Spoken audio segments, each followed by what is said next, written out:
Yeah, I remember years ago when I was about to join, the mentorship program that ultimately God used to change my life.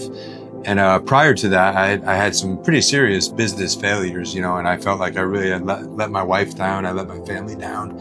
But I remember just really knowing that God was calling me into this.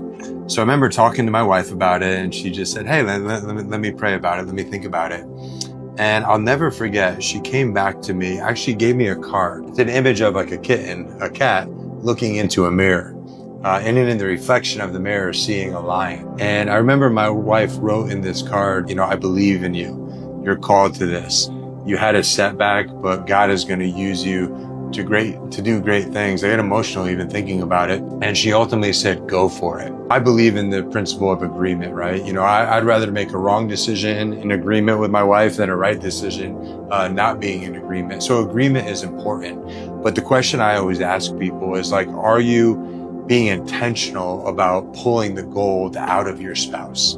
I believe our spouse's words and actions can affect us more than any others on the planet.